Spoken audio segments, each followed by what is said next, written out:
welcome. Whether you are here in person, joining us on Zoom, hello Zoomers, or watching the online recording, you're all welcome, whether you're a regular attender or have been here but a few times, and especially if you are a newcomer. Whatever you bring in your heart, whether you come in sadness, joy, or out of curiosity, whatever your faith or none, you are welcome. Our service today is offered by the Poetry Group, and our theme is Letting Go. Let's begin by lighting our chalice flame as a symbol of our free religious faith.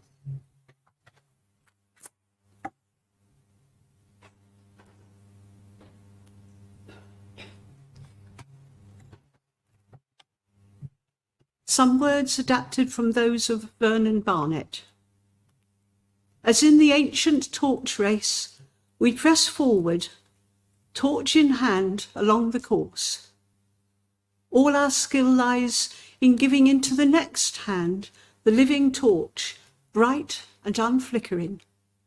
We celebrate this light in amazement, determination, and praise. A few words of introduction. Today's service is offered by our poetry group, church members and friends who have met most months for well over 20 years. It's the longest standing group of all in this church. Our theme today is letting go, with the intonation of the possibility of moving forward to something different and maybe even better. Our contributions are grouped into 3 sections and range from a work by Rumi, a Persian Sufi poet who lived in the 13th century, to a modern day poem written by one of our own members, Caroline. Sadly, Caroline cannot be with us today. She's not too well, so I will be reading Caroline's contributions. Our hymns and music reflect the theme of this season, and our opening piece was called Harvest Home. They reflect the passing of time, of living, and of letting go as an enriching experience. We offer these with love and hope you will find something in them which speaks to you. Let's start by singing our first hymn. They're all in the purple book, and the words will appear on the screen, but if you prefer to have a hymn book, they're all in the purple book. So our first hymn is number 44, Give Thanks for Life.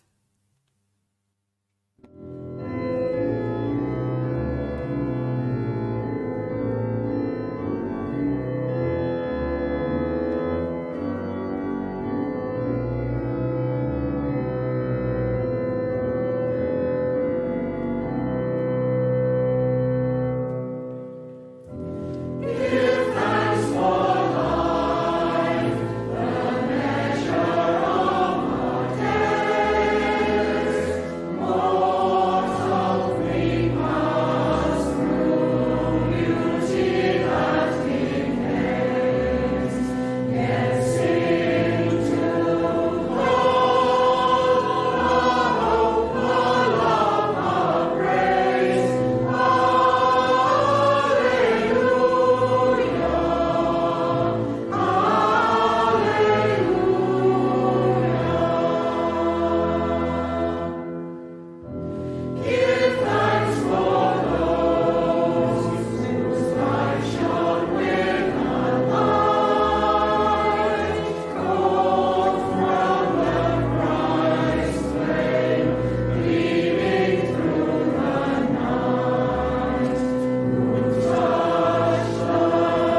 it's time for prayer and reflection, and we have some prayers offered by Kathy, I believe. I've chosen prayers as 3 prayers from really, I suppose, the Celtic spiritual tradition, and so that, well, one is by John Newell, the other one by Hildegard Bingham, all that way back in the 10th century, and the last prayer is by a Presbyterian minister, well, in the States now, who is still living. I think John Newell is still living, in actual fact, as well. So we come to our prayers.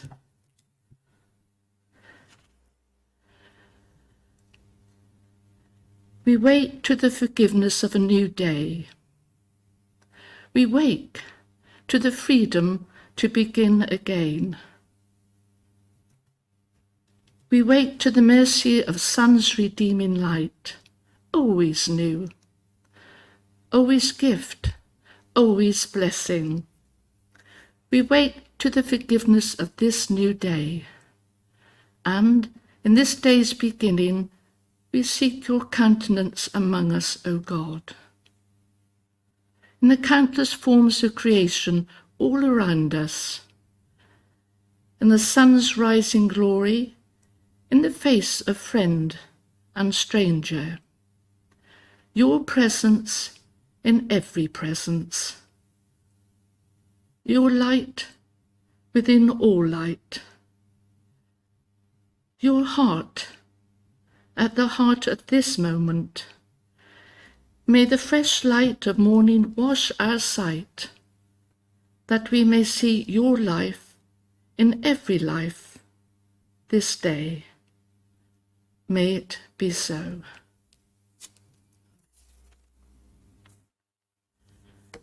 And from Hildegard Bingham, Holy Spirit, giving life to all life, moving all creatures, root of all things, washing them clean, wiping out their mistakes, healing their wounds. You are our true life, luminous and wonderful, awakening the heart from its ancient sleep.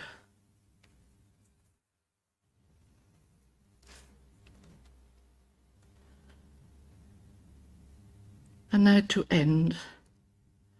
May the God who listens to our hearts and enters into our pain bless us and all who are in need with the comfort and quiet of her gentle presence, now and always. May it be so. Thank you, Kathy, for those beautiful prayers. As I said in the introduction, this has been divided into 3 sets of contributions. The first of these reflect on the passing of time and upon this season of transition from summer to autumn, and as we've been reminded this chilly morning, on towards winter. Christine is going to read our opening contribution by T.S. Eliot from his 4 quartets entitled Time Present and Time Past. I think a very good way to begin. This is from 4 quartets by T.S. Eliot. Time present and time past are both perhaps present in time future, and time future contained in time past. If all time is eternally present, all time is unredeemable. What might have been is an abstraction, remaining a perpetual possibility only in a world of speculation. What might have been and what has been point to one end, which is always present. Footfalls echo in the memory, down the passage which we did not take, towards the door we never opened, into the rose garden. My words echo thus in your mind, but to what purpose, disturbing the dust on a bowl of rose leaves, I do not know. Other echoes inhabit the garden. Shall we follow? Quick, said the bird, find them, round the corner. Through the first gate into our first world, shall we follow the deception of a thrush into our first world? There they were, dignified, invisible, moving without pressure over the dead leaves in the autumn heat, through the vibrant air, and a bird called in response to the unheard music hidden in the shrubbery, and the unseen beam crossed, for the roses had the look of flowers that are looked at. There they were as our guests, accepted and accepting. So we moved and they in a formal pattern, along the empty alley into the box circle, to look down into the drained pool. Dry the pool, dry concrete, brown edged, and the pool was filled with water out of sunlight. And the lotus rose quietly, and the surface glittered out of heart of light. And they were behind us, reflected in the pool. Then a cloud passed and the pool was empty. Go, said the bird, for the leaves were full of children, hidden excitedly, containing laughter. Go, go, go, said the bird. Humankind cannot bear very much reality. Time past and time future, what might have been and what has been, point to one end, which is always present. Thank you so much, Christine. The next item is a poem which Caroline wrote some time ago and was planning to read, but as I've mentioned, she's not well enough to be here today, so I'm going to read it on her behalf. And it's called September Song. Crystalline, mercurial summer slips through sunburnt hands as we are pulled into autumn. Tender golden days, tinged with sadness. No other season so poignant. Why do we cling so, when each day has 4 seasons? As the swallows gather for their long journey south, we too have a long day's journey, this day to be honoured and treasured as if it were our last.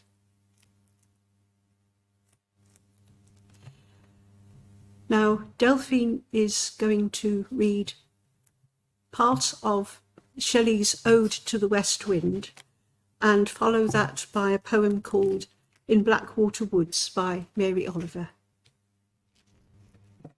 The first poem that I'm going to offer on this theme is Percy Bysshe Shelley, Ode to the West Wind. At this time of year, the west wind roars and seems to take away everything in its path.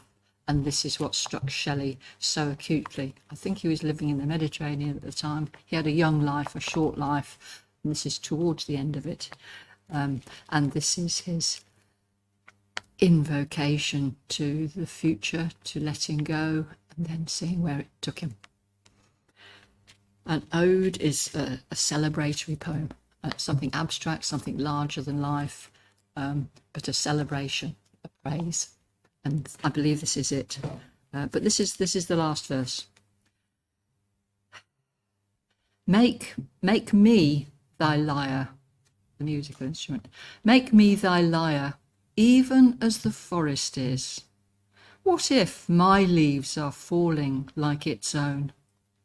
The tumult of thy mighty harmonies will take from both a deep autumnal tone, sweet though in sadness. Be thou, spirit fierce, my spirit. Be thou me, impetuous one. Drive my dead thoughts over the universe like withered leaves to quicken a new birth. And by the incantation of this verse, scatter as from an unextinguished hearth ashes and sparks, my words among mankind. Be through my lips to unawakened earth the trumpet of a prophecy. O wind, if winter comes, can spring be far behind?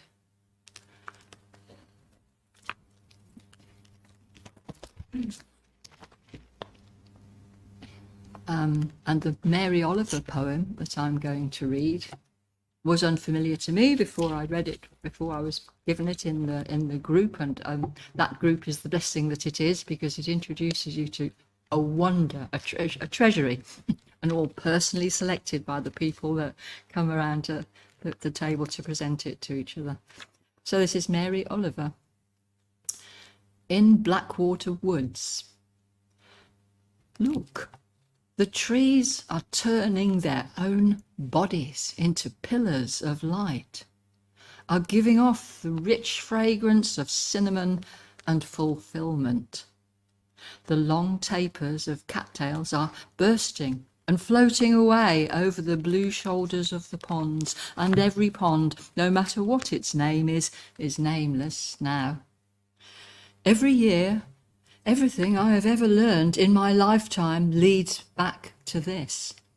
The fires and the black river of loss, whose other side is salvation, whose meaning none of us will ever know. To live in this world, you must be able to do 3 things. To love what is mortal, to hold it against your bones, knowing your own life depends on it, and when the time comes, to let it go, to let it go. Thanks, Delphine.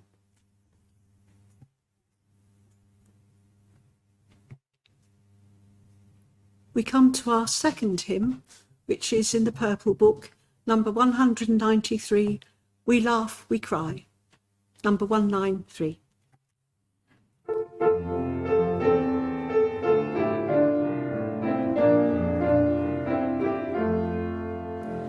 Freedom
We come to our second set of contributions, and these are reflecting, looking back on our own lives, letting go of how things were, with the intimation of possibly better things to come.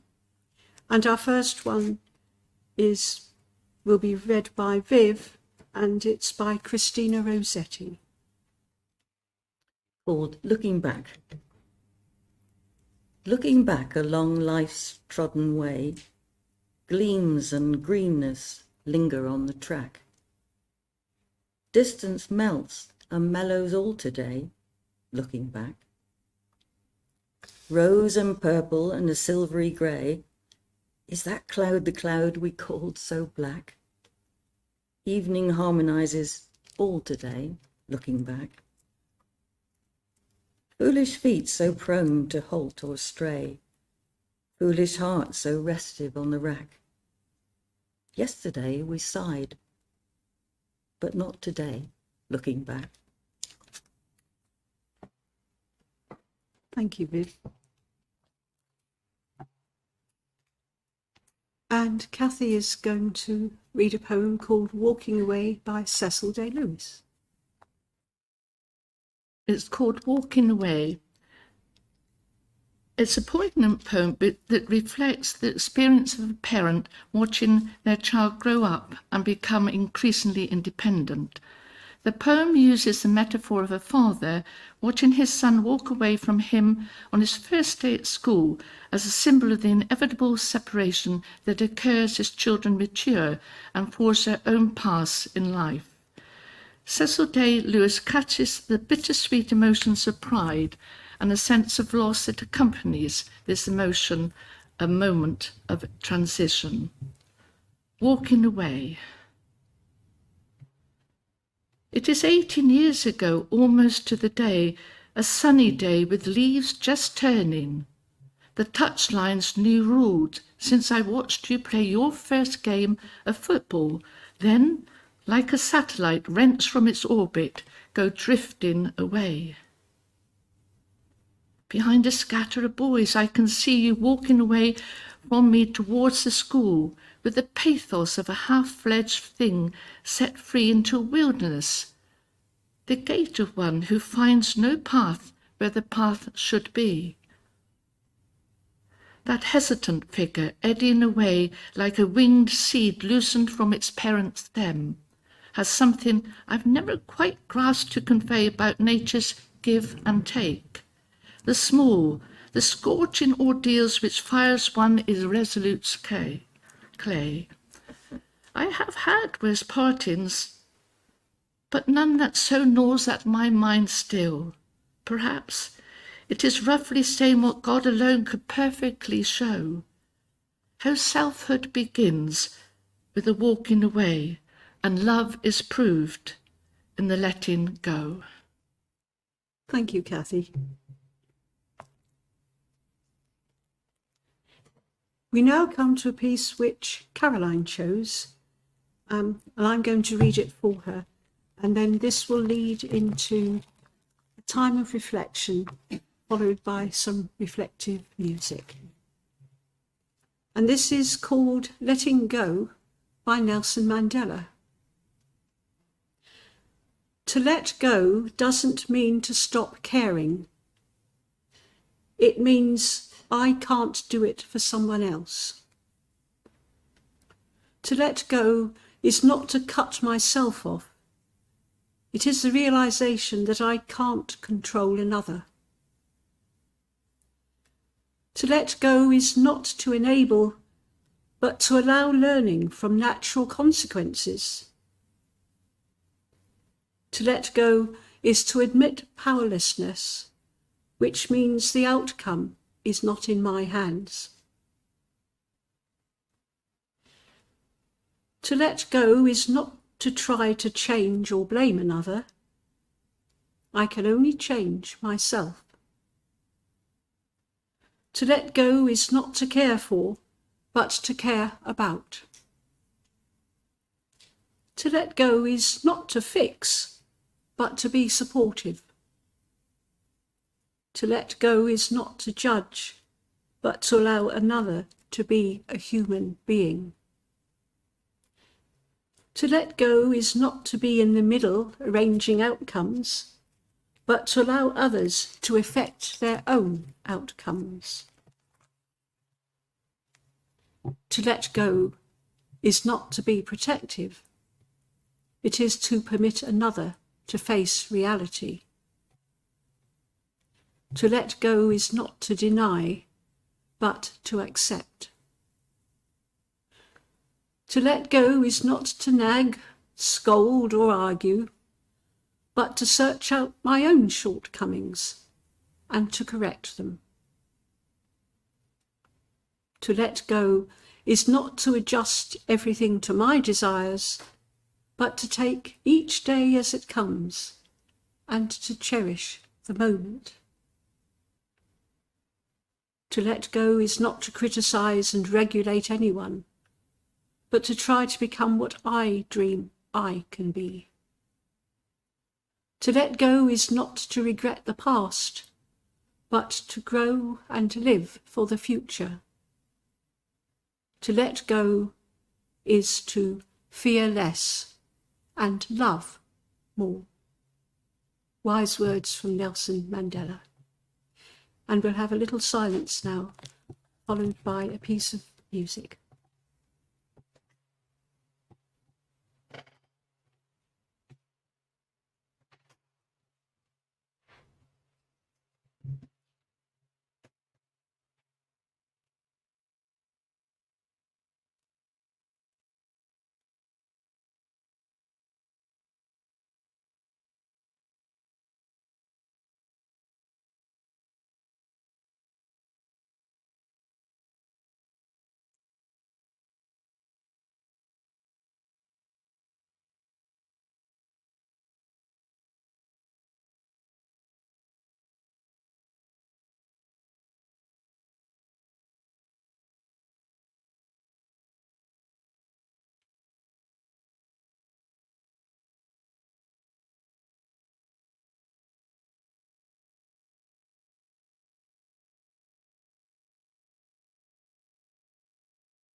third and final set of contributions is letting go to move forward. And our first poem will be read by Janice, and it's called Wolves by Louis MacNeice. I have chosen a poem by one of the most celebrated poets of the 20th century, Louis MacNeice. In his youth, he joined with other poets to condemn fascism. But in this poem, as an older man, although his metaphorical wolves are still to be feared, he will cope with them. Wolves by Louis MacNeice.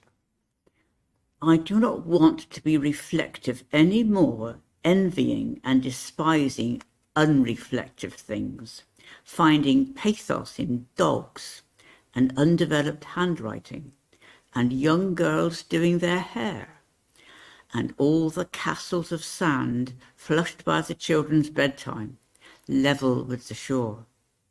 The tide comes in and goes out again. I do not want to be always stressing either its flux or its permanence. I do not want to be a tragic or philosophic chorus, but to keep my eye only on the nearer future, and after that, let the sea flow over us. Come then, all of you, come closer, form a circle, join hands and make believe that joined hands will keep away the wolves of water who howl along our coast. And be it assumed that no one hears them among the talk and laughter. Thank you, Janice.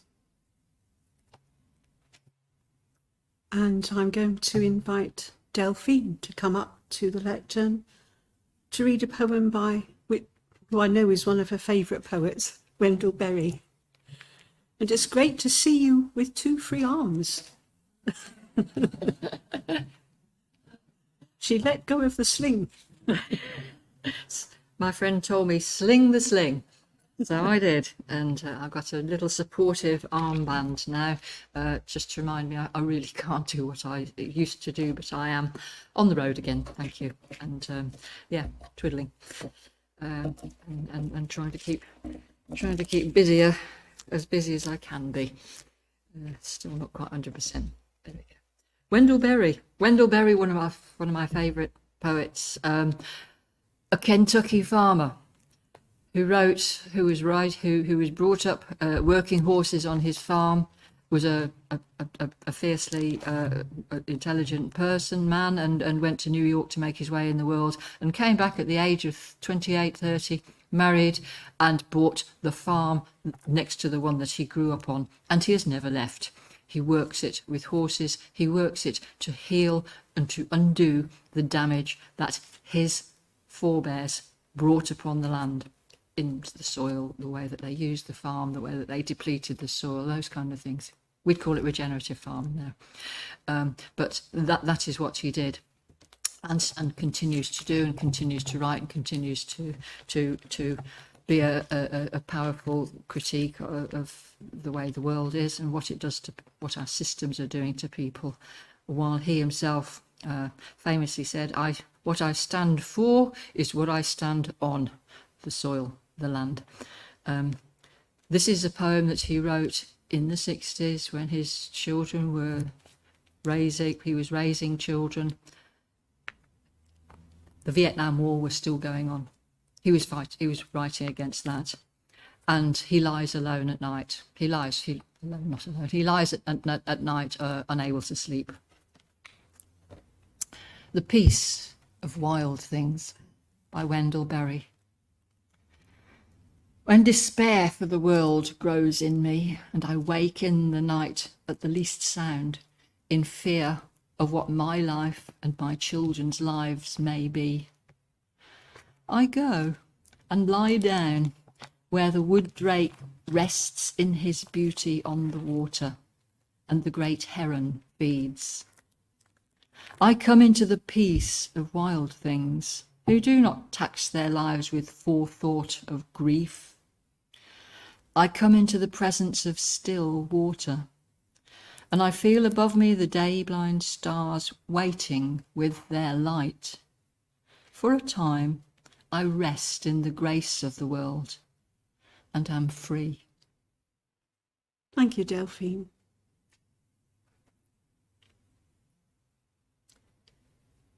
And Kathy is going to read a piece by Rumi, that 13th century Persian poet. Chris and I both love Rumi. I think it's lovely to think of a person way back in the, I never know when things are 12th century, whether they're 12 something, whether they're 13th century, but way back then.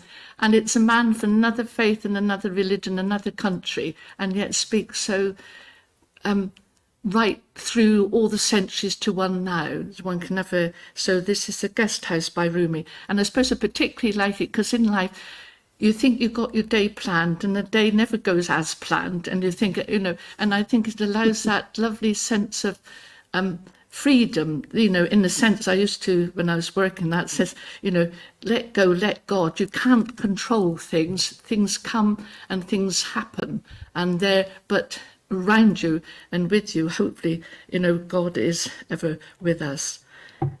This being human, the guest house. This being human is a guest house. Every morning a new arrival, a joy, a depression, a meanness. Some momentary awareness comes as an unexpected visitor. Welcome and entertain them all, even if they're a crowd of sorrows who violently sweep your house empty of its furniture. Still treat each guest honourably. He may be clearing you out for some new delight. The dark thought, the shame, the malice, meet them at the door laughing and invite them in. Be grateful for whoever comes, because each has been sent as a guide from beyond. Thank you, Kathy. Wise words from the 1200s. Our final contribution is from Viv, and she's going to read a short poem by Sigrid Sassoon. Sigrid Sassoon, well known for his war poems written in and about the Great War, where he served in the Royal Welsh Fusiliers. Less has been written following the war, when initially exhaustion and the struggle to live in peacetime dominated thinking. His hatred of the war eased a little after armistice, surprisingly, and this poem speaks of reaction at armistice time. It's called Everyone Sang. Everyone suddenly burst out singing, and I was filled with such delight as prison birds must find in freedom, winging wildly across the white orchards and dark green fields, on and out of sight. Everyone's voice was suddenly lifted, and beauty came like the setting sun. My heart was shaken with tears, and horror drifted away. Oh, but everyone was a bird, and the song was wordless. The singing will never be done. Thank you, Viv. An optimistic note on which to close our set of contributions, and thank you to everyone who took part today, and to everybody here for being here. It's time for our final hymn, and in the Purple Book, number 125, One More Step Along the Road I Go. Number 125. One more step along the world I go. One more step along the world I go. From the old things to the new. Keep me traveling along with you. And it's from the old I travel to the new. Keep me traveling along with you. Round the corners of the world I turn. More and more, and the world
new. Keep me traveling along with you. You are older than the world can be. You are younger than the life in me. Ever old and ever new.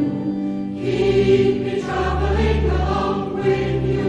And it's from the old I travel to the new. Keep me traveling along with you.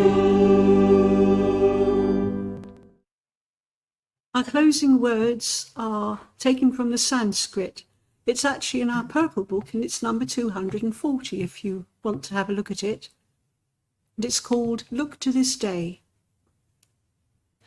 Look to this day, for it is life, the very life of life. In its brief course lie all the verities and realities of your existence. The bliss of growth, the glory of action, the splendour of beauty. For yesterday is but a dream, and tomorrow is only a vision. But today lived well makes every yesterday a dream of happiness, and every tomorrow a vision of hope. Look well, therefore, to this day.